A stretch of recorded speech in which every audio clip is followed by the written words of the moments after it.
Meus amigos e minhas amigas, bem-vindos a todos e a todas ao canal do Instituto de Economia da UFRJ. Eu sou Ronaldo Bicário e esse é o Conversas sobre o Mundo Contemporâneo, uma mesa redonda que discute aquilo que acontece no mundo hoje.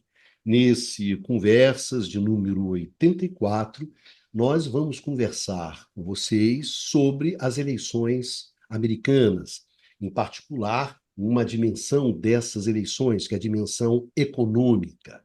Então, hoje o que a gente vai conversar com vocês é justamente sobre a economia das eleições americanas. Quais são as propostas? Qual é a proposta econômica do Partido Democrata, qual a proposta econômica do Partido Republicano, o que tem de diferente, o que tem de comum. Enfim, hoje a ênfase vai ser sobre a discussão econômica dessas eleições tão importantes que vão acontecer ainda esse ano. E para essa nossa conversa, para esse nosso debate, nós estamos aqui com a nossa mesa tradicional. Luiz Carlos Delorme Prado, muito bem. Tudo bem, Tradinho? Vamos discutir Bem, as eleições americanas hoje. vamos lá, vamos fazer isso. Tem muita coisa interessante aí na mesa. Valeu. Eduardo Bacham. E aí, Bacham? Discussão econômica, eleições americanas. Qual é o peso? Será que é a economia? Estúpido, como disse lá o cara do Clinton. Tem um peso grande, tem um peso muito grande, né? Mas, enquanto economistas, somos suspeitos para falar, né? Ah, é que o nosso tema, né, é importante. Grande Numa Mazati. E aí, Numa? A economia vai decidir a eleição americana? Pois é. Boa noite a todas e todos. Muitos assuntos hoje. É isso, um tema que eu acho que é o que se espera de um instituto de economista, né? Um instituto de economia, né? Que os economistas falam sobre a economia. A gente sempre fala para vocês isso, né? Tem sempre, numa eleição como essa, você tem uma dimensão geopolítica, tem uma dimensão política, tem várias dimensões culturais e o diabo, tudo costumes rolando numa eleição do tamanho dessa. Qual é a nossa contribuição? Bom, a contribuição que a gente pode fazer, né, pode dar é falar sobre aquilo que a gente manja um pouquinho, que é de economia. Então, é isso que a gente vai conversar Antes eu hoje. queria só fazer uma observação, Bicalho, Sim? que estamos gravando durante o Palmeiras e Botafogo, né? Nosso Bicalho está fazendo um sacrifício aqui, Mostrar o meu tá? desapego, né? Quem está ouvindo pelo podcast, não, quem está vendo pelo YouTube está vendo, quem está ouvindo pelo YouTube vai entender, quem está no podcast não, mas eu estou de camisa verde, mas não é uma provocação ao Bicalho. É uma homenagem ao Fluminense, né? Que ganhou ontem, se classificou contra o Grêmio, Ganhou enfim, esse ontem. tipo de coisa. Hoje é só Não, alegria. como esse programa aqui vai ao ar ao sábado, no próximo sábado, né? Quem estiver vendo, né, já sabe o resultado, já sabe tudo. Por exemplo, é para mostrar o meu desapego, entendeu? O meu compromisso com esse programa. Sabe? Eu não sou como algumas pessoas, né, Prado, que não têm compromisso com certas coisas, que desaparecem do programa, etc, etc. Mas, enfim, gente, é isso. Lembrando que vocês podem ouvir esse programa no formato de podcast no canal IE-FRJ. Então, nesse podcast, você encontra nos melhores tocadores do ramo, vocês encontram o Conversas sobre o Mundo Contemporâneo. Pradinho, vamos começar, né, contigo. Pradinho, qual é o peso que a economia tem ou não tem nessa próxima eleição americana?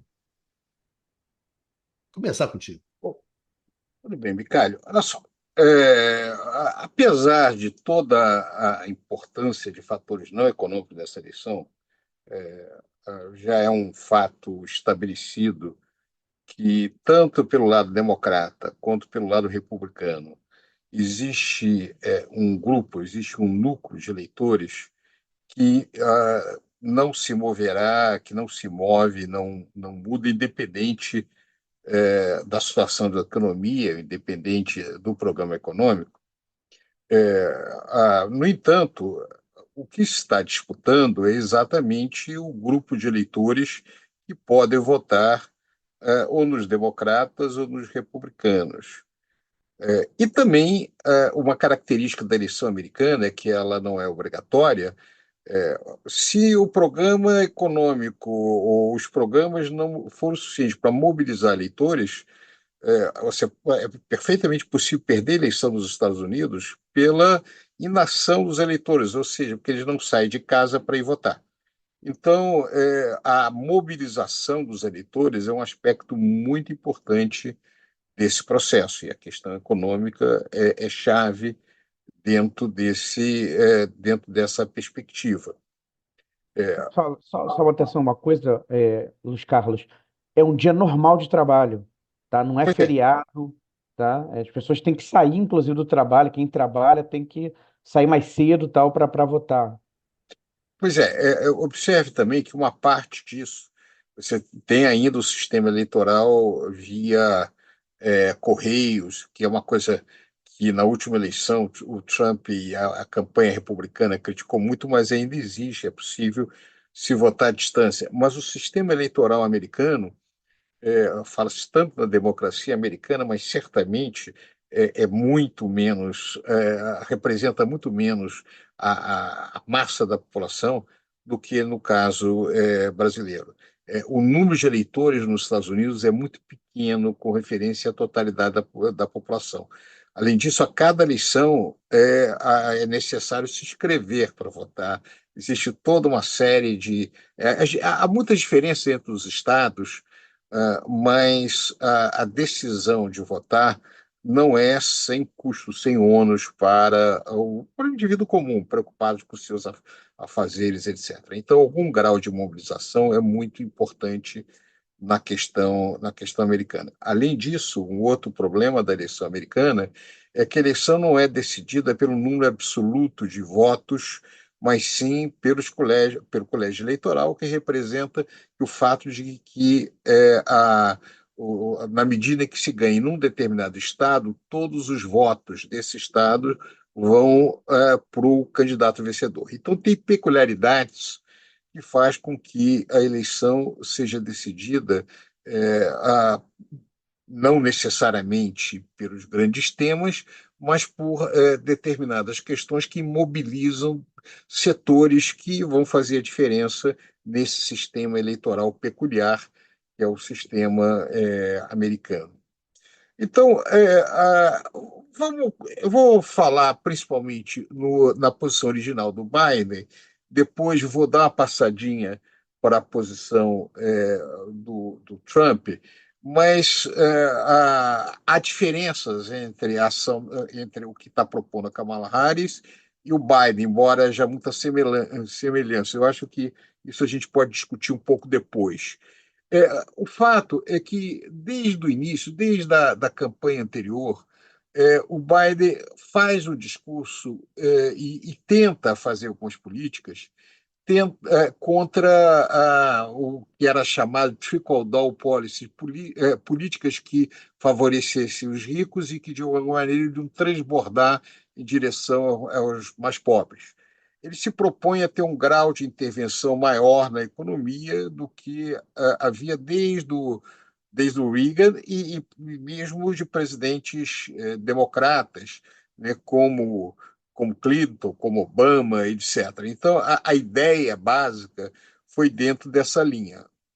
Há um aumento de investimento nos Estados Unidos, não tenha dúvida. Ah, o, Várias iniciativas que seguem principalmente a questão da pandemia, que vão, de alguma maneira, caminhar dentro dessa linha, mas, de qualquer maneira, a percepção é um momento de uma certa reação da economia americana, ela não vai tão mal como se você compara com a economia europeia, mas dois fatores são muito importantes para o americano médio, que é, primeiro, a questão do comportamento dos preços.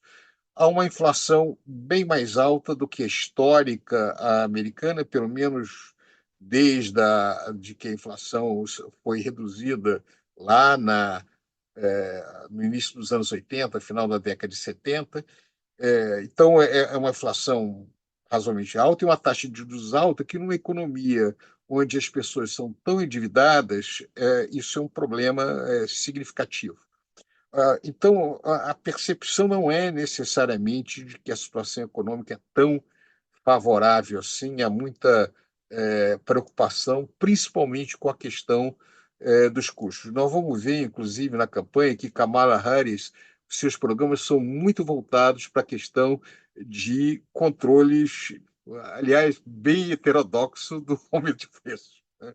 É uma coisa bastante singular, né? Tanto que você vê a grande imprensa, Financial Times e vários outros, fazendo críticas muito duras ao, entre aspas, populismo da Kamala na área econômica.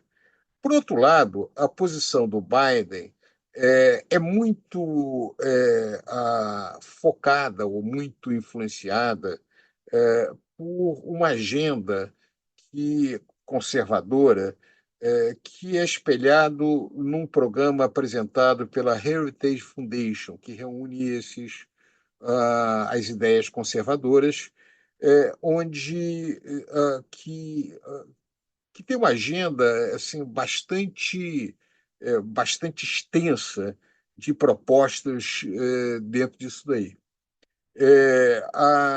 Então, embora o Donald Trump tenha dito que ele não vai seguir esse o projeto para 2025 conservador, ou a lista de desejos, há um grande número de propostas que converge com essas propostas conservadoras. Em especial a redução do papel das agências reguladoras, a redução do Departamento de Educação, a eliminação de subsídios para carros elétricos, a menor preocupação do plano ambiental. Mas tem uma proposta do Biden que está sendo muito. Que está dando muita controvérsia, que é a imposição de tarifas elevadas para importação. A ideia seria originalmente da China, mas a maneira que ele fala seria realmente aumentar as tarifas de importação. O que, de certa maneira, remonta ao que o Partido Republicano fazia no passado. Tem que lembrar que os Estados Unidos, diferente da Europa, aliás, diferente da ideia que se tem no Brasil, até a Segunda Guerra Mundial, era um país que impunha elevadíssimas tarifas de importação e, portanto, não era abertamente favorável ao livre comércio. Aliás, essa não é a tradição da economia americana. No pós-guerra, dada a sua superioridade econômica, ele vai liderar uma agência de redução negociada de tarifa. Também não é de livre comércio, mas de uma redução negociada de tarifa, que a partir dos acordos do GATT, que é o Acordo Geral de Tarifas e Comércio, assinado em 1947 na Suíça, e depois essa mesma linha continua com a criação, em 1994, da Organização Mundial do Comércio. Agora, a posição americana está sendo escantear a Organização Mundial do Comércio, ela está completamente paralisada.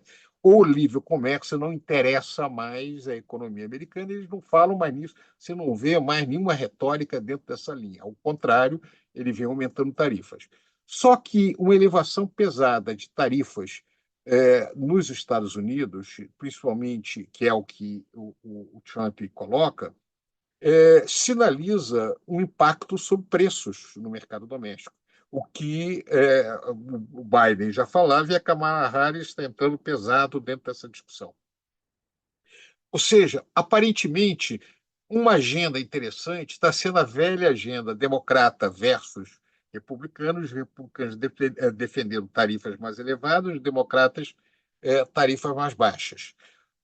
Uma agenda que enfatiza o papel do trabalho, inclusive com uma certa simpatia para o aumento da sindicalização. Isso acontecia no Biden, isso vai ser mais claro no caso da Kamala Harris. E há muita discussão em torno de que, na verdade, não avançou muito em cima da dívida que as pessoas pegam para entrar na universidade, na questão da educação, e também em decorrência da dívida médica. Tem um aspecto assim muito importante para entender da questão americana. Você, para obter qualquer crédito nos Estados Unidos, você tem que ter você é submetido a um score, a uma espécie de uma classificação que é feita por empresas privadas. Essa classificação vai definir, vão dar pontos, que nem você dá para os países, o Brasil é ou não é, em que faixa ele está de crédito. E dependendo da sua classificação, a sua taxa de juros é mais alta, você tem mais crédito e tem menos crédito. Muitas pessoas são endividadas com problemas de saúde nos Estados Unidos. A questão de saúde é muito grave nos Estados Unidos, ela é fundamentalmente privada, tem planos de saúde que as empresas pagam, mas nem tudo é coberto, então tem muita gente endividada. Uma dos discursos que são levantados por Biden, mas são muito aprofundados depois por Kamala Harris, é no sentido de não permitir que as dívidas por saúde, como as dívidas de educação, entre para efeito de discórdia e endividamento. Então, na verdade, você tem uma disputa por o que seria a classe média americana, o americano que empobreceu muito desde a década de 70, né? Que não é nem muito rico, também não é absolutamente miserável, porque o absolutamente miserável não vota nos Estados Unidos. É importante chamar a atenção disso. Não há muita agenda para o marginalizado, porque a maior parte dessas pessoas não se mobiliza para votar.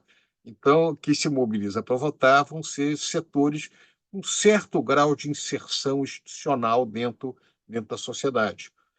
Então, essa está a natureza da discussão. O Biden centra em cima, e a Harris agora, né, de uma retomada de uma política para reforçar a posição da classe média, enquanto a posição do Trump é muito mais emocional e na defesa dos negócios internos contra a invasão estrangeira, inclusive a invasão econômica, por isso as tarifas, as guerras tarifárias, etc.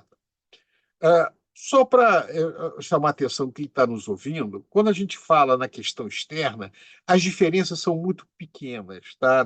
Eu sei que muita gente que nos ouve fica um pouco mobilizado pela agenda. A posição que se refere à guerra na Ucrânia e no Oriente Médio e com a China, claro que há diferenças, mas essas diferenças são muito menores do que efetivamente as pessoas imaginam.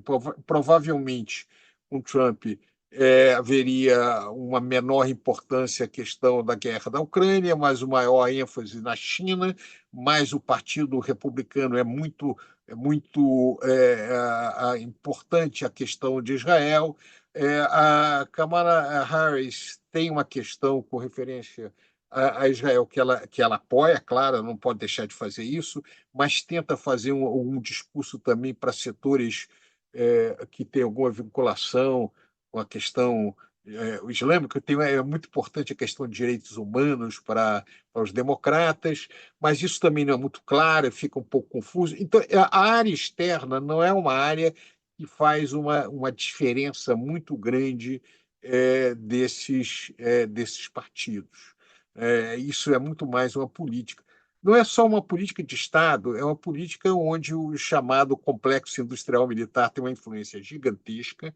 Não importa muito quem ganhe, porque na prática é muito difícil reduzir essa política belicista norte-americana, então não é isso que influi tanto.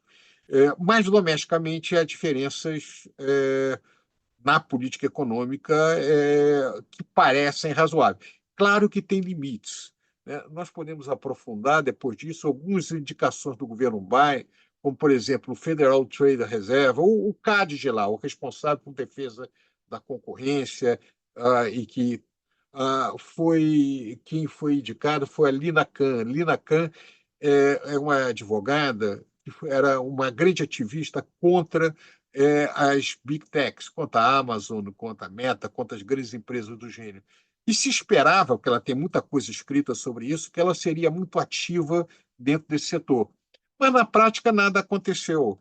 Ela encontrou muita resistência dentro da agência FTC e, pelo modelo americano, diferente do nosso, que tem direito administrativo, lá tudo depende de ação junto à justiça. No judiciário, as propostas mais ousadas têm sido derrotadas, então não tem mudado muito. Então, a questão que se coloca sempre é, primeiro, o que me parece, o centro da campanha vai ser a questão da inflação, do preço. Quem tem mais probabilidade de controlar a questão do preço, que afeta muito o cotidiano das pessoas. E uma outra questão associada a isso, a questão das dívidas, a questão de saúde obviamente, dos empregos, das perspectivas de manutenção do padrão de vida domesticamente. Acho que é para isso, para começar. Vamos seguir adiante. Valeu, obrigado. Obrigadinho, Prado. Bastianzinho, Está sem som. Tá com o microfone desligado. Há alguns debates, né, que estão sendo colocados. Um deles é o programa da Kamala Harris, né, em relação ao programa do Donald Trump, programa econômico. E numa discussão recente, né, na semana passada, no New York Times, um colunista chamou a atenção que há um traço comum a esses programas, que é um entendimento de que é preciso uma maior presença do Estado na economia, tá? É uma maior intervenção estatal na economia. Agora, a natureza dessa intervenção é que é distinta, tá? Então, aí é que, quer dizer, há esse ponto em comum, mas para por aí, né? Quer dizer, é, onde intervir, é, as áreas nas quais deve aumentar a inserção do Estado, há discordâncias importantes entre os dois programas, Basta tá? Quer dizer, uma frase só, e também um outro ponto, que é a manutenção e o crescimento do déficit público, o financiamento, a ausência de preocupação com o déficit público. Eu acho muito importante chamar atenção nisso pela nossa maluquice aqui no Brasil de histeria com o déficit público. Lá nem os republicanos nem os democratas estão nem um pouco preocupados por isso. Os dois programas, na prática, provavelmente aumentarão o déficit, não reduzirão.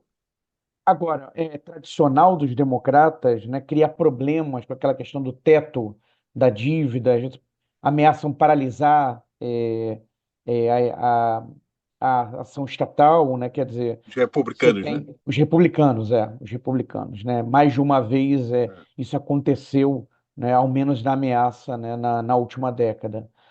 Agora, do ponto de vista do programa da Kamala Harris, e na realidade não há um programa ainda delineado, tá? Ela, inclusive, está um pouco vaga em relação a isso. A melhor evidência que nós temos é justamente recente, a partir de um discurso que ela fez na Carolina do Norte na semana passada, tá? E desses primeiros elementos, né, dessas primeiras evidências, do ponto de vista das primeiras evidências disponíveis, tá? É possível perceber uma preocupação grande com a questão da habitação, tá? Uma preocupação grande com a política habitacional, tá? Então, há uma sinalização, tá?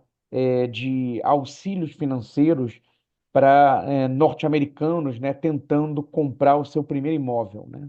Ter acesso à sua primeira residência própria, tá?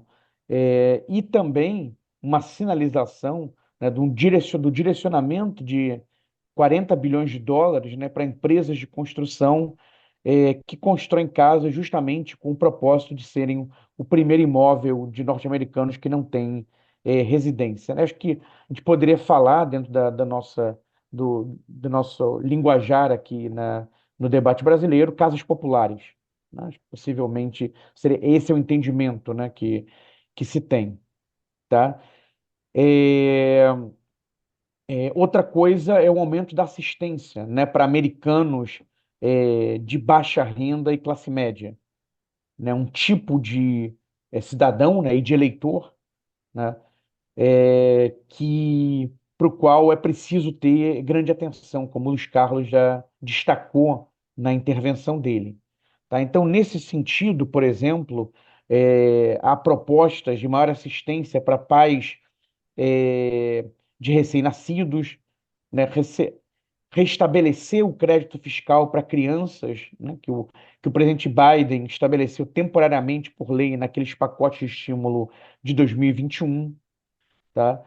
E nesse contexto todo, tá, uma ideia de um lado, aumentar impostos, tá, de pessoas físicas e de empresas de alta renda, tá, seria um aumento da alíquota de 21% para 28%, tá? Ao mesmo tempo, uma sinalização de cortes de impostos para empresas de construção voltadas justamente para a construção de moradias populares, tá? E também para empresas em setores, né, de tecnologias industriais necessárias para enfrentar o aquecimento global, tá? Então, que seria uma isenção de uma redução de impostos para empresas que estariam na ponta do esforço é, da transição energética, ou seja, do ponto de vista do combate ao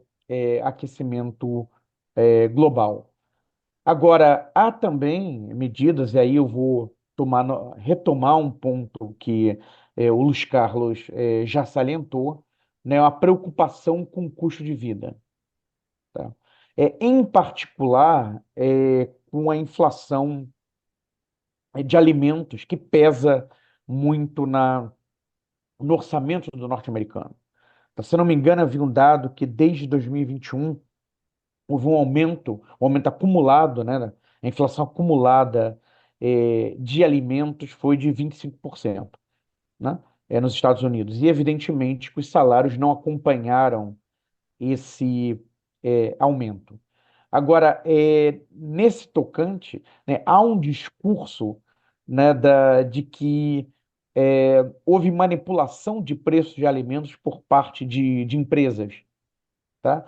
Haveria, então, uma inflação de lucros, tá? Ou, como alguns falam, a greedflation, né? Que é inflação devido à ganância dos empresários do setor.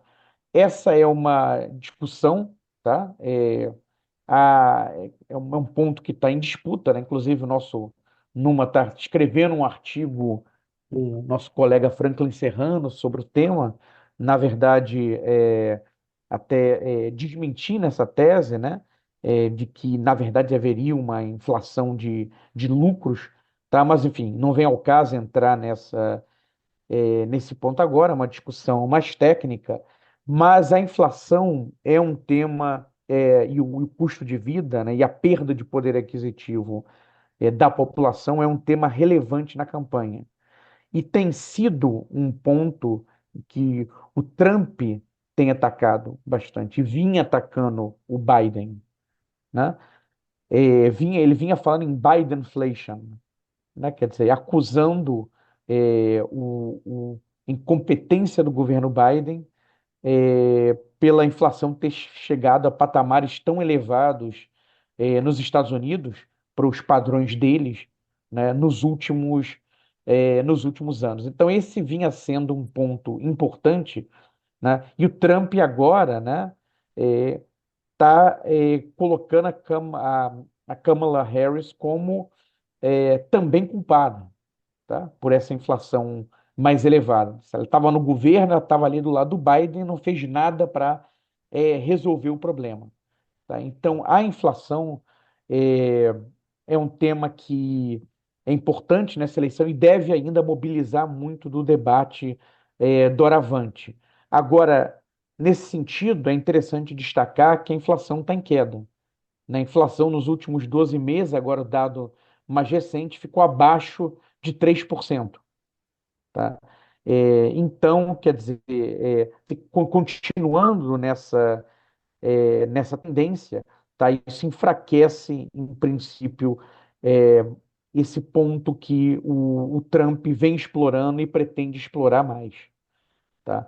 Agora, para fechar, uma outra grande discussão em curso é o quanto que a Kamala Harris deve abraçar, né, o legado do Biden, tá? Quanto que ela deve se apresentar como uma continuidade das políticas do Biden, quanto que ela deve romper, né, com o legado do Biden, na verdade, tentar se distanciar dos resultados econômicos e da agenda econômica do Biden. Nesse sentido, é interessante observar que uma pesquisa recente apontou que 60% do público nos Estados Unidos quer mudanças em relação à plataforma econômica do Biden. Tá? Então, por esse dado, né, por essa pesquisa, isso sugeriria, né, que seria mais jogo para a Câmara tentar se afastar do Biden, né, do que, na verdade, abraçar o legado econômico do governo dele. Tá? Com isso, eu passo para o Numa. Valeu, Bastanzinho. Numa Mazati, suas considerações iniciais.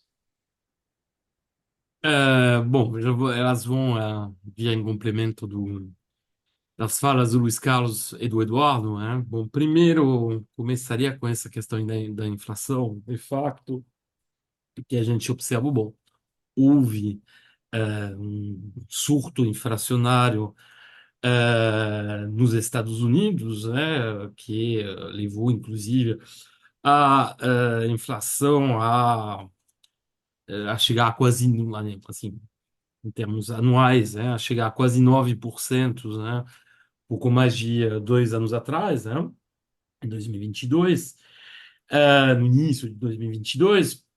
Porém, como já foi observado pelo Eduardo, e a inflação já baixou consideravelmente, tá? Se a gente for pegar os dados inflacionários recentes, a gente está chegando a uma taxa anual de 3% e continua baixando, tá? Então, esse é um primeiro elemento e que, objetivamente, a inflação voltou a um patamar bastante baixo.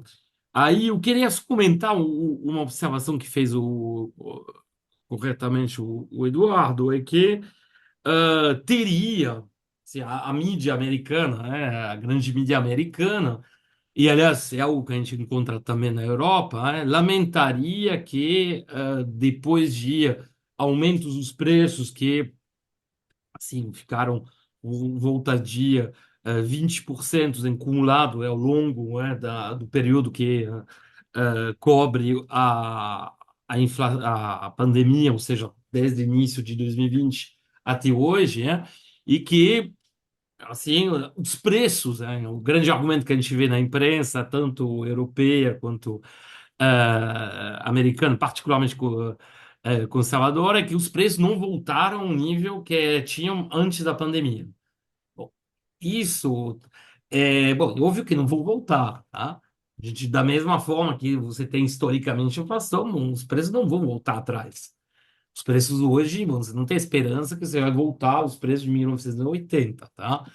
E, portanto, da mesma forma que aumentaram os preços de 20%, não esqueçamos que aumentaram os salários de 23% nesse período, em termos nominal. Ou seja, o aumento dos salários foi acima do aumento dos preços, portanto, houve um aumento dos salários em termos reais. Se a gente for pegar os salários dos 10% de trabalhadores que têm a menor renda, né, da economia, esse extrato, o que a gente chama de último decil, né, ele de trabalhadores, tiveram um aumento que foi de mais de 12%, 12,1%, entre 2019 e 2023, final de 2023, em termos reais. Algo que não se via desde a década de 70. Em 40 anos, você tinha tido períodos ou de queda ou de estagnação. Bom, de forma geral, num período como um todo, houve uma queda, tá? Uma queda significativa dos salários reais. Pela primeira vez, houve uma inversão da tendência. Então, apesar sei, eu sei que sempre tem que diferenciar a percepção que tem a população, bom, mas objetivamente essa percepção está completamente errada, tá? Sem falar do fato que existiu uma série de medidas tributárias, por exemplo, o crédito fiscal para as famílias com filhos, né, que foi tributário, acho que de $2.000, né? Inclusive a Câmara Harris quer aumentá-lo para $6.000, né? Para criança de, acho que menos 10 anos, né? Então, houve ainda por cima, além desse aumento dos salários reais, uns esquemas compensatórios. Não esqueçamos também do volume considerável de transferências que houve durante o período da pandemia. Então, se a gente soma isso como um todo, na prática, a situação material e em termos de padrão de consumo dos americanos melhorou consideravelmente nesse período. Tá? Não esqueçamos, por exemplo, que a extrema pobreza nos Estados Unidos, durante o mandato do Biden, caiu pela metade. Isso nunca tinha se visto. Então, em termos econômicos, talvez seja um pouco provocativo ao dizer isso, mas não há presidência do ponto de vista econômico que possa ser comparada em termos de sucesso, em termos de redistribuição de renda, em termos de melhoria da vida dos trabalhadores, particularmente os menos remunerados, desde a década de 70. Tá? Da mesma forma, não havia, desde a Segunda Guerra Mundial, um período tão longo com taxa de desemprego abaixo de 4%, como está sendo nos Estados Unidos. Então, de um ponto de vista objetivo, o balanço do Biden, dentro, obviamente, de, de um horizonte, que é o horizonte de um governo de centro-esquerda, é excelente. Ainda mais com o Congresso dividido, ele conseguiu passar em 2022, né, dois enormes pacotes que somam 3,3 trilhões de dólares de gasto público. Tá? Em áreas, por exemplo, com a área de infraestrutura que não recebia investimento federal há mais de 40 anos. Da mesma forma, você vê a retomada da política industrial, com o CHIPS Act, ou seja, os Estados Unidos, até por razões geopolíticas, voltaram a, enfim, então eles investiram, continuam investindo e vão continuar investindo na reinternalização da cadeia inteira da eletrônica. Tá? Ao mesmo tempo, você teve um investimento no sistema de saúde como tampouco se via, porque, bom, falou-se muito do Obamacare, mas na prática o efeito foi muito limitado, porque nunca chegou realmente a ser aplicado, foi muito amputado. O Biden conseguiu, por exemplo, diminuir consideravelmente o preço de remédios absolutamente necessários. A insulina, por exemplo, hoje em dia, tratamento para insulina, eh, custa no máximo a um americano $35 por mês, sendo que esse valor era multiplicado por 20 3 ou 4 anos atrás. Então a gente tem visto dentro, possível como se diz, na política americana e particularmente com o perfil do Congresso que enfrenta o Biden, algo que nunca tinha sido visto, como falei para vocês, desde a década de 70. Tá? Da mesma forma, portanto, isso se explica muito facilmente, né? Temos que voltar à escolha de Biden. Biden foi escolhido por quê? Porque você tinha uma tensão enorme entre dois polos dentro do Partido Democrata. Um polo da esquerda, que tinha se consolidado como nunca, né, historicamente, desde, sei lá, a New Society na década de 60, e um polo, bom, clássico, meio centro-direita, encarnado pela Clinton, E o único que conseguia meio juntar os dois e fazer um equilíbrio era o Biden. Só que isso demonstra um deslocamento considerável para a esquerda da prática de governo do Partido Democrata. Comparado, por exemplo, com a presidência do Obama, isso está nos luzes, assim, em termos de resultados, em termos de prática, em termos de. Bom, só o fato de conseguir reabilitar o gasto público já é um feito absolutamente considerável. Retomar crescimento dos salários em termos reais é um fato também considerável. Então, não vou dizer que sou irritado, mas tenho assim uma certa incompreensão frente ao enorme negativismo que, inclusive, a gente vê boa parte do campo progressista no Brasil em relação ao balanço do Biden. Ainda mais quando a gente vê o que está acontecendo no Brasil, tá? A gente poderia comparar em termos de resultados, assim, ver como as práticas durante o governo Biden, assim, as práticas políticas, isso é real, não é discurso. A gente está falando de coisas que são resultados, que aconteceram, são números, são resultados, tá? Então, eu pode ser que, bom, os temas mais ideológicos dominem a campanha, mas não esqueçamos, né, que vamos dizer, um, vários, como que é o termo em português? Desculpe, várias pesquisas de opinião já demonstraram que nos swing states, ou seja, aqueles estados, né, que variam de uma eleição para outra, que decidem da eleição, porque quando o Trump foi eleito, esses estados votaram, na sua maioria, para o Trump, e quando o Biden agora foi eleito, na última eleição, votaram pelo Biden. Então, esses swing states, nesses swing states, os eleitores que são indecisos, seja aquele meio 20% do meio. Já nos Estados Unidos tem uns 40% que são democratas, que nunca vão votar para os republicanos, e de um lado, e outros 40% no oposto do espectro político, que são republicanos, nunca votariam para os democratas. Tem um meião lá de 20% que vai de um para outro. E esses 20% colocaram em primeiro lugar a preocupação econômica e a preocupação material.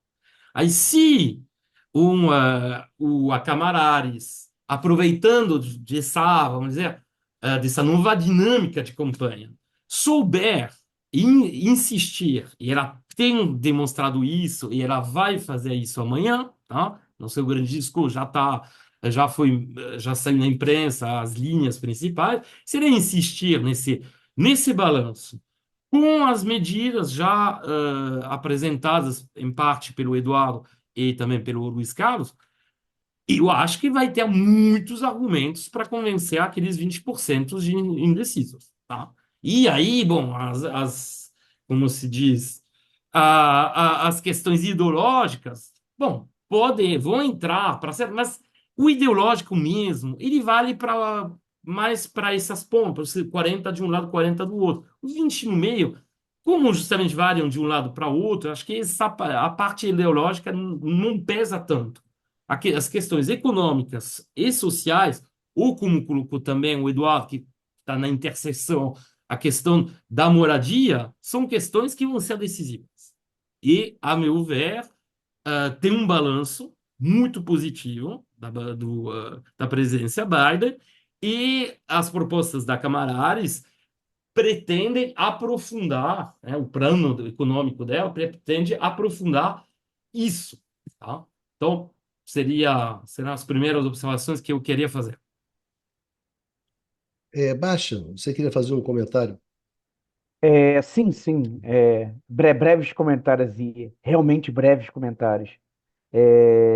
Não, foi muito interessante que o Numa trouxe, né? Até porque ele tem trabalhado com esses dados dos Estados Unidos. A informação que eu tinha era que é, é, os salários não tinham acompanhado, tá, a inflação de alimentos nos Estados Unidos. Só que com as informações que ele trouxe, ele está trabalhando com isso, né? Mostra que, na verdade, o resultado foi outro. Uma outra observação Eduardo, só é uma que, coisa. A pois sua não, afirmação não está errada.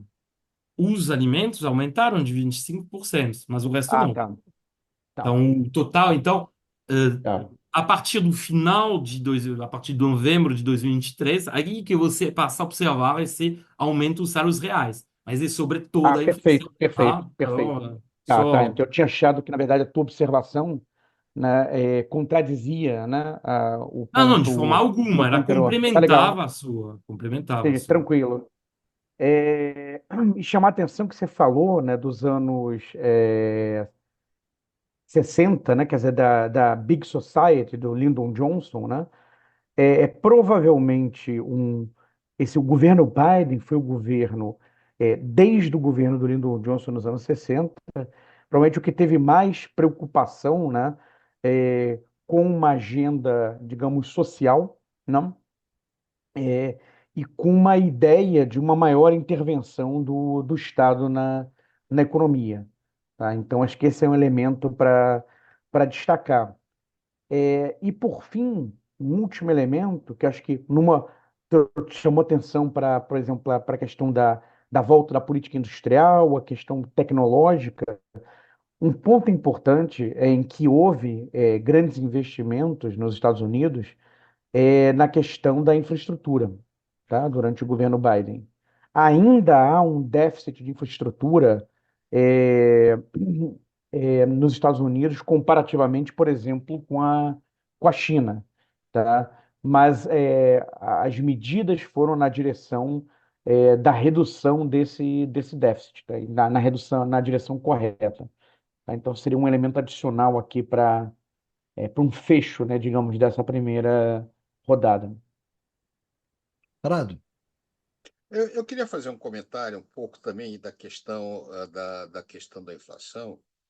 É, há um movimento de setores acadêmicos, eu sei que eles não pesam tanto na questão eleitoral, mas é interessante chamar a atenção que houve uma carta puxada, escrita por 16 prêmios Nobel de Economia, é, a- que foi puxada pelo Stiglitz, que não é progressista, é um economista de certa maneira progressista, mas que teve adesão de vários economistas bastante conservadores, como Akerlof, a Cláudia Goldin, o Maskin, Phelps, Homer, e vários outros. Eu não vou aqui falar o nome de todos aqui.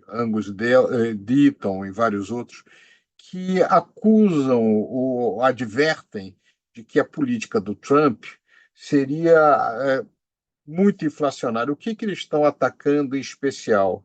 Seria o aumento das tarifas de importação em 6% geral e o aumento de tarifas de importação da China de 60%. Claramente, é um olhar, é uma crítica de economistas de tradição liberal, inclusive da área de livre comércio, contra o que parece seria a mais radical mudança sobre o livre comércio feito pelos Estados Unidos desde a década de 1930, que tem uma famosa tarifa muito elevada que foi feita no início da Grande Depressão. Não é muito claro se ele vai fazer isso ou não, mas isso passa a ter uma influência grande dentro disso daí. Agora, por outro lado, nós estamos vendo, e eu enfatizo esse aspecto, porque o The Economist saiu agora um artigo muito duro contra a Kamala Harris, chamando de agenda populista da Kamala Harris. O Washington Post também foi dentro dessa linha, O editorial do Financial Times também foi na mesma linha. na mesma linha, que é uma agenda populista, etc. Então, seria interessante entender como é que essa disputa, que pode afetar alguns setores, mas como é que ela vai bater no grande público, principalmente nesse público do meio, desses 20%, que é o que interessam aí. O fato é que, aparentemente, está na mesa algumas mudanças importantes na economia norte-americana.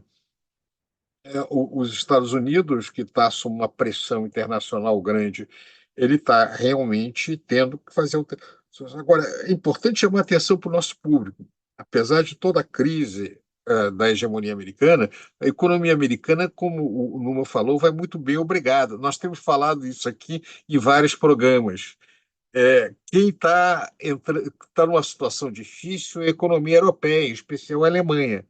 Quer dizer, nesse cenário mundial, a polarização, a China vai bem, a Rússia, de certa maneira, está indo bem, os Estados Unidos estão indo bem, quem está no meio dessa história é que está apanhando mais dentro desse cenário.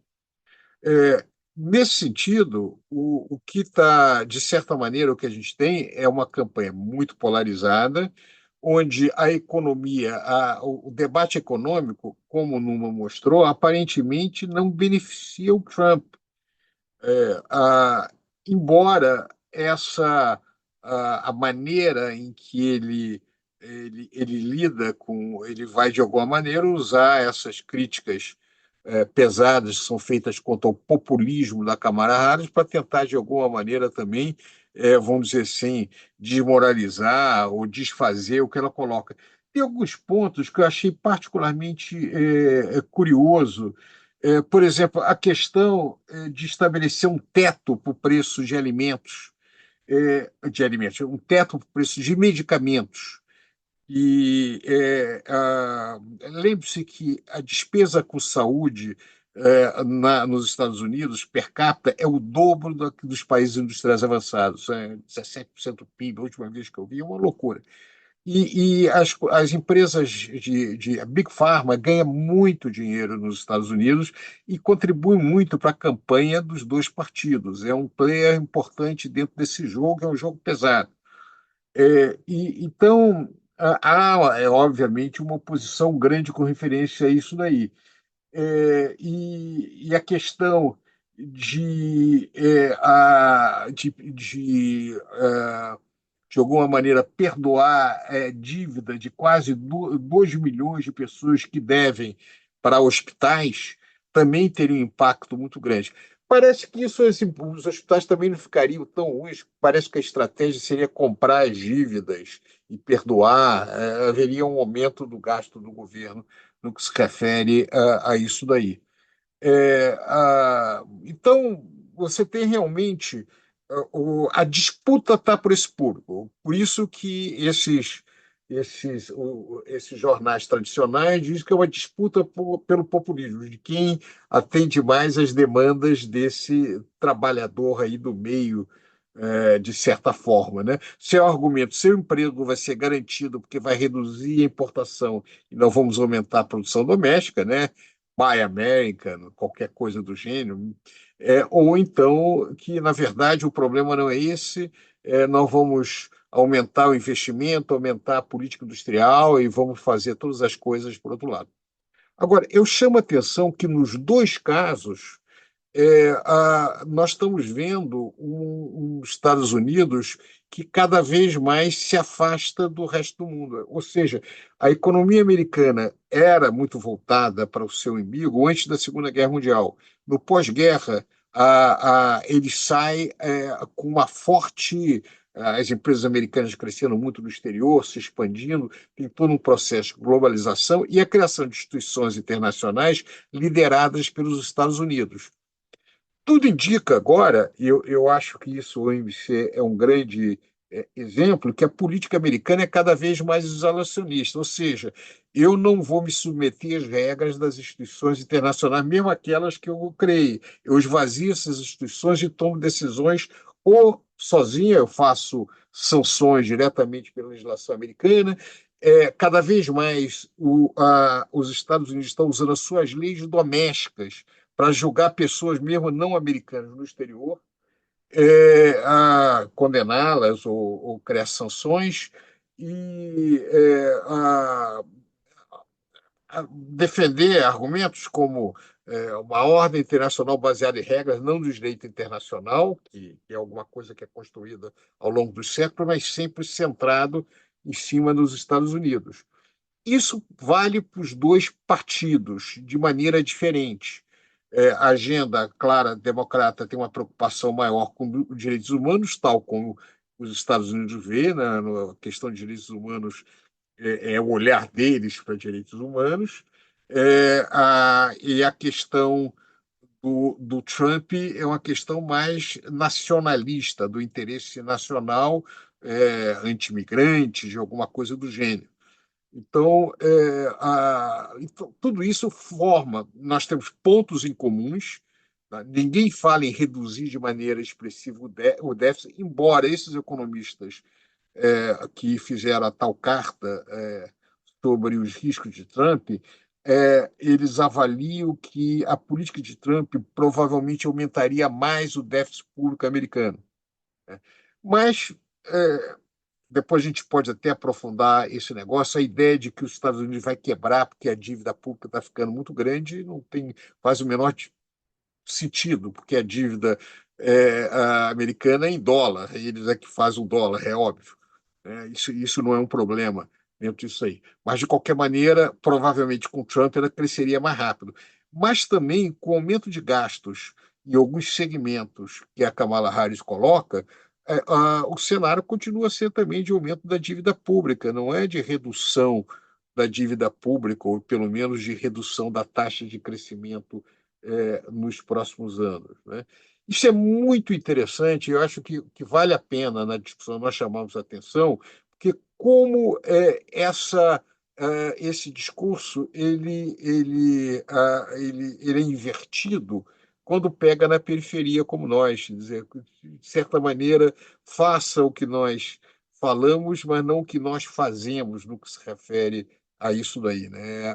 Então, o debate americano é um debate sobre a agenda para mudança ou para a gestão da economia americana a partir do interesse, tal como é percebido, dos cidadãos americanos e pelos diferentes partidos, resguardado o interesse das grandes empresas, do setor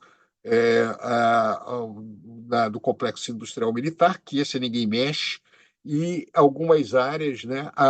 Eu chamei atenção ali na Cantetou, mexer alguma coisa com as Big Techs, não conseguiu nenhum sucesso. Então, tem áreas que realmente o poder empresarial, o poder econômico, o poder político é muito maior e não é mudado pela agenda eleitoral. Em outras áreas é possível se mudar um pouquinho a partir da agenda eleitoral.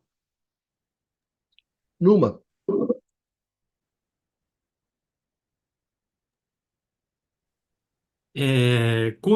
Bom, essas questões ligadas à inserção comercial dos Estados Unidos, que foram colocadas, aprofundadas pelo Luiz Carlos, realmente estão no centro do debate eleitoral americano, mas principalmente em relação à questão do emprego industrial, tá? Então, ambos os lados, tanto os republicanos com o Trump, quanto os democratas, antes com Biden, agora com a Kamala Harris, pretendem reindustrializar os Estados Unidos, ou seja, relocalizar produção industrial nos Estados Unidos, tá? As formas de chegar a esse resultado, elas podem variar. Em ambos os lados, a gente tem defensores de uma visão mais protecionista. Acho que isso. Só que, na verdade, essa visão protecionista é muito mais forte do lado do Trump. E, no fundo, a única política industrial mesmo que teria o Trump seria colocar tarifas, aumentar muito, colocar ou aumentar muito as tarifas para justamente tornar a economia americana mais fechada, mais autárquica, né? Tá? Do lado democratas, mesmo se há defensores dessa via, e se houve algumas alterações de alíquotas durante o governo Biden, não foi muito significativo, tá?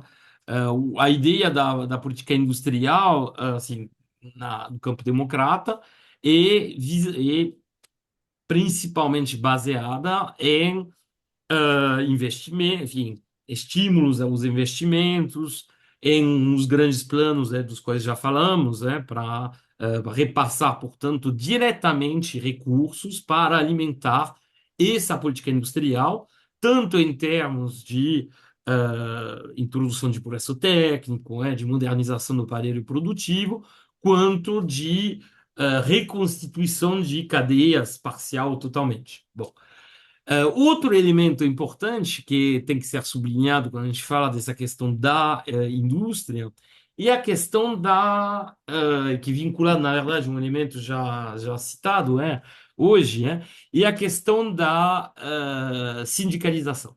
Tá?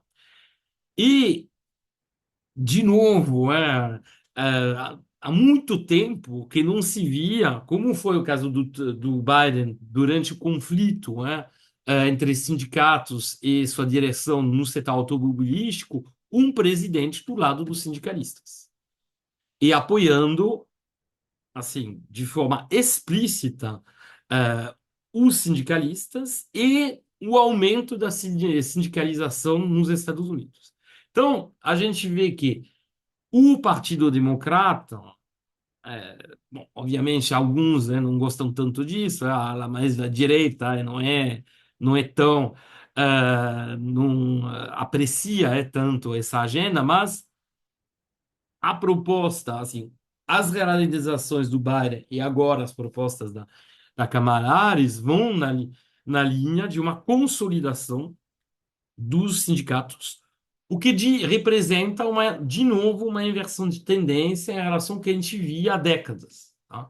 Pela primeira vez, desde 2023, a taxa de sindicalização dos Estados Unidos aumenta um pouco na indústria. Ainda é muito baixa, né? Tá um pouco mais de 7%, né? Então, comparado aos níveis históricos de 30% que eram atingidos na década de 60, é pouco.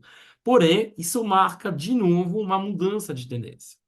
Então, nesse sentido, há o entendimento no Partido Democrata, enfim, pegando como um todo, que é bom e fundamental recriar emprego industrial, mas tem que ser bom emprego industrial, ou seja, que tem que ser emprego industrial bem remunerado. Tá? E isso tem um efeito, obviamente, de irradiação, para o resto da economia. Porque se você consegue aumentar os salários nos setores mais sindicalizados, isso representa um incentivo para uma maior sindicalização no resto da economia. Bom, e a gente viu também que em empresas tradicionalmente completamente aversas à presença de sindicato, como a Amazon, como o Walmart, a gente viu a criação de centrais sindicais, enfim, de representações sindicais crescentes, o mesmo setor de serviço vai beneficiando dessa onda de aumento da sindicalização com a perspectiva, de novo, de aumentos salariais vinculados ao conflito distributivo, ou seja, a atuação dos sindicatos. Tá? Então, isso é uma diferença fundamental com o Trump. O Trump é um bom republicano clássico, ou seja, odeia sindicatos. Tá? Então, de novo, a gente vê uma enorme diferença entre a visão republicana do que seria uma reindustrialização e de um lado e a visão democrata do outro lado. Tá?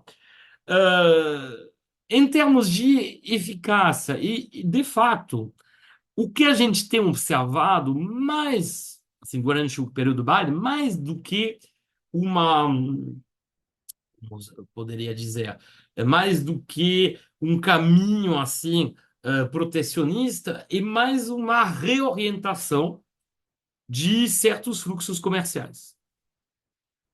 O ano passado, acho que a gente já mencionamos isso, inclusive em programas anteriores, o México superou a China como provedor dos Estados Unidos.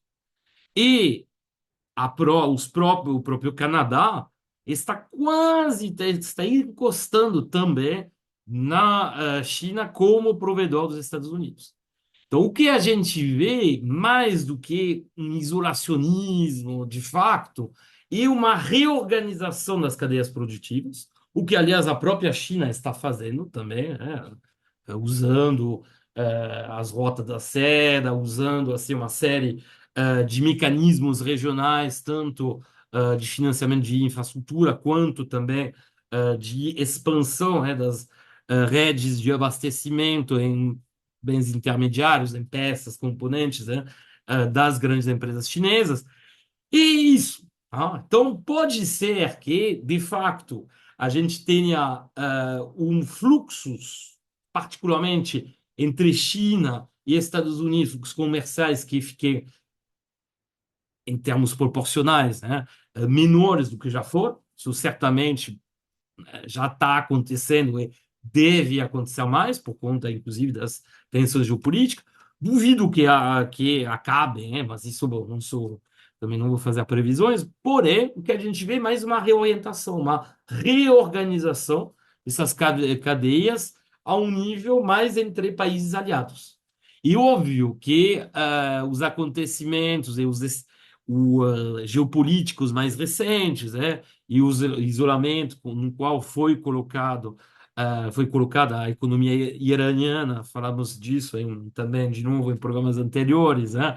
Através das sanções tomadas a partir de 2018 e, mais recentemente, em 2022, as sanções contra a, a, a Rússia, tudo isso demonstra o quanto, assim, de fato, há uma começa a ter uma superposição entre essas orientações estratégicas geopolíticas e as orientações comerciais, econômicas, até financeiras, né, também, né? Mas isso não significa que os Estados Unidos deixem se fechem completamente, tá? No caso dos democratas, tá? No caso do Trump, veremos, tá? Mas realmente, com certeza, a opção trumpista é muito mais isolacionista do que a opção Kamala Harris, comparando, obviamente, o que aconteceu nos últimos 4 anos com os projetos do Trump, tá? Bom, depois sobre a questão tributária, eu acho que voltaremos a esse ponto. Vou deixar a palavra para os camaradas. Pradinho, você gostaria de acrescentar alguma coisa? Está sem som.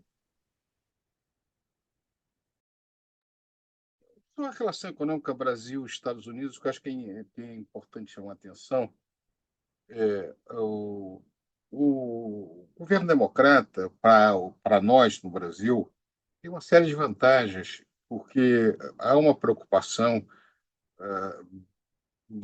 se os democratas ganharem as eleições, de evitar avanço de setores de extrema direita que são, nos Estados Unidos, próximo do grupo ligado ao Trump. É claro que o Brasil é um espaço de disputa entre a influência, entre o crescimento da China e os Estados Unidos. Eu, pouco antes, para vir para essa apresentação, eu dei uma olhada em vários eventos bilaterais de Brasil e Estados Unidos. É impressionante como nos eventos os representantes americanos sempre chamam a atenção que, embora reconheçam a importância da China como mercado para a exportação das commodities brasileiras e vice-versa, a importância para a China da exportação de commodities do Brasil, a relação com os Estados Unidos é a mais importante, porque o Brasil exporta produtos manufaturados, importa produtos que são também importantes para a cadeia produtiva industrial brasileira, e também sempre se fala do estoque de investimentos norte-americanos no Brasil. Essa discussão sobre investimento, eu entendo que vai ser, inclusive, um assunto bilateral muito importante no futuro, porque claramente o que nós estamos vendo é o crescimento dos investimentos da China e uma certa estagnação dos investimentos diretos americanos, a saída de algumas empresas grandes, o caso da Ford, que saiu, que estava há 100 anos no Brasil, saiu quase que simbólico na entrada de empresas chinesas para fornecer automóveis no mercado brasileiro, etc. Então, numa perspectiva brasileira, não é trivial, não é irrelevante quem ganhe nos Estados Unidos, né? Tem implicações para nós. Claro que nenhum dos dois governos será benevolente no que se refere às relações bilaterais do Brasil. Não é característica dos Estados Unidos, mas, apesar disso, as diferenças dos canais entre os dois governos é sensível. Claramente, um governo democrata terá menos interesse de desestabilizar-nos, estabilizar a América do Sul, do que, eventualmente, uma política mais agressiva e mais alinhada à direita internacional, como no caso do governo Trump. Ou seja, independente das visões de mundo, das políticas internacionais americanas, numa perspectiva brasileira, eu acho que a percepção do que é melhor não tem muita dúvida, né? Pelo menos se você está no campo progressista, de que realmente faz muita diferença se for um governo da Kamala Harris ou for um governo do Trump para o Brasil. É mais essas observações, porque é impossível falar em eleição americana com a importância das relações bilaterais e a importância dos Estados Unidos para a América do Sul, nós ignorarmos, né, o impacto do que está acontecendo lá sobre nós. É isso aí. Queria só fazer uma última observação, sobre um elemento no qual não falamos, que é a questão da política monetária, tá?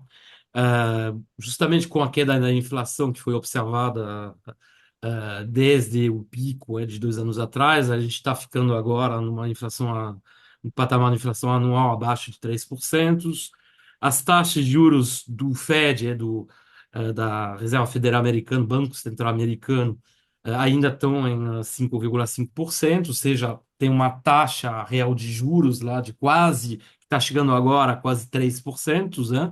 E há fortes sinalizações, não vamos fazer previsões, que haverá corte nas taxas de juros americanas a partir de setembro, tá? E isso, obviamente, pensando numa articulação entre as políticas macroeconômicas, assim, a política tributária, fiscal em particular, e a política monetária, seria, obviamente, uma ótima notícia para Camaradas, tá? Porque a gente tem observado essa queda dos juros, em particular, teria muito impacto no setor imobiliário, tá?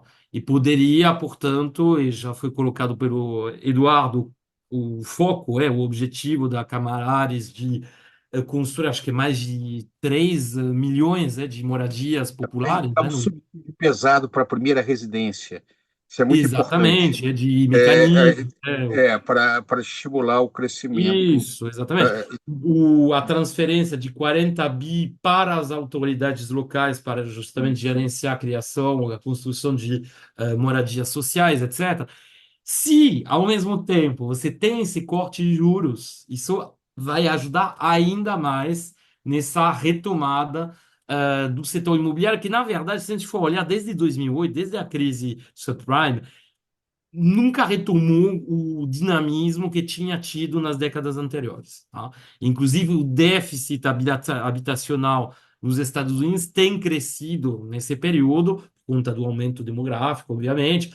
E verdade também que o impacto da pandemia não pode ser descartado, porque a pandemia também representou uma mudança no mercado de trabalho, com a generalização, pelo menos a ampliação, generalização é um termo, talvez seja um pouco exagerado, mas a ampliação considerável do home working, né, do trabalho em casa, que obviamente recua um pouco depois do fim das medidas de isolamento, mas que se estabeleceu de qualquer forma num outro patamar, e justamente, bom, as pessoas procuraram casas maiores, etc. Isso contribui ainda mais a atenção aí nesse mercado imobiliário. Então, essa queda dos juros poderia ter um impacto grande, em particular, não só nisso, também acredito ao consumo, mas muito na questão do crédito imobiliário e, portanto, para o setor imobiliário, e sabemos o quanto esse setor é criador de empregos. Então, um pequeno aumento da taxa de desemprego que foi observado desde o início do ano, né? Mesmo se continua a haver criação líquida de emprego nos Estados Unidos, poderia justamente ser contrabalanceada, enfim, ser combatida com essa retomada do setor de construção civil, que, como sabemos, é muito intensivo em trabalho e muito criador de emprego em todas as economias, em particular na economia americana. Tá? mas Era não, só mas essa. também, A taxa de juros também tem um efeito muito grande na renda dos indivíduos, porque a população americana é muito endividada. Então, muitas vezes, tem duas hipotecas sobre as residências, tem carro comprado a prazo, dívidas em cartão de crédito. Então, na medida que a taxa de juros cai, sobra mais renda para fazer mais endividamento, ou fazer mais compra, etc. Então, tem um efeito, é verdade, é muito forte na construção civil, mas tem um efeito geral muito amplo para a sociedade americana, né? E en passant, dependendo do Banco Central que a gente tem no Brasil, abre espaço para reduzir a taxa de juros aqui também, né? Mesmo um discurso ortodoxo, conservador, etc. Baixazinho, tem algum comentário? Não, só um comentário em relação à última frase do Luiz Carlos, que no final das contas, o elemento mais importante aqui para a condução da política monetária, né, é o que está acontecendo na política monetária Americana. norte-americana, né? Quer dizer, quando tem um ciclo de baixa da taxa de juros nos Estados Unidos, a tendência é que aqui também reduzam, né? Então, e a gente acaba surfando essa onda também. Então, isso acaba beneficiando a economia brasileira. Tá bom, senhores, eu acho que podemos encerrar por aqui, né? A nossa conversa sobre, afinal, sobre qual é a dimensão econômica, qual é a importância da discussão econômica nas eleições americanas. Acho que a gente procurou aqui dar um quadro para vocês, contemplando as propostas dos democratas, a proposta dos republicanos, as diferenças, aquilo que tem de comum. Então, a gente espera que tenha dado, né, que nós hoje tenhamos dado uma contribuição para que os nossos amigos e as nossas amigas pudessem entender um pouco essa dimensão relevante da eleição americana, que é a dimensão econômica. Que muitas vezes, né, Prado, no meio de tantas coisas que hoje o mundo passa, envolve, das guerras, dos conflitos, da geopolítica, de tudo mais, né, essa dimensão econômica às vezes um pouco escorrega e a gente acha que é uma dimensão importante, como disse, presta atenção nisso também, né? Porque isso pode ser, como disse, acho que chamou a atenção o Numa, pode ser uma coisa decisiva nas eleições, né? Pode levar que uma parte do eleitorado acabe, né, pendendo para um lado para o outro em funções de coisas muito objetivas, né? Não só de costumes, né, de comportamentos, etc, etc, mas o velho bolso de guerra, né? Por onde anda o meu bolso, né?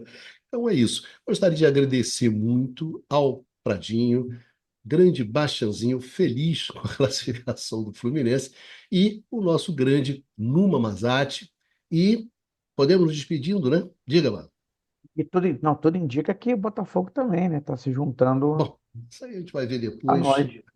Depois, como todo botafoguense, já depois a gente vê isso. Bom, senhores, um grande abraço, um grande agradecimento a todas as nossas amigas, a todos os nossos amigos que nos acompanharam nessa conversa de hoje, né? E a gente se encontra aqui no canal do Instituto de Economia da UFRJ, no próximo Conversas sobre o Mundo Contemporâneo. Vida que segue e se cuidem.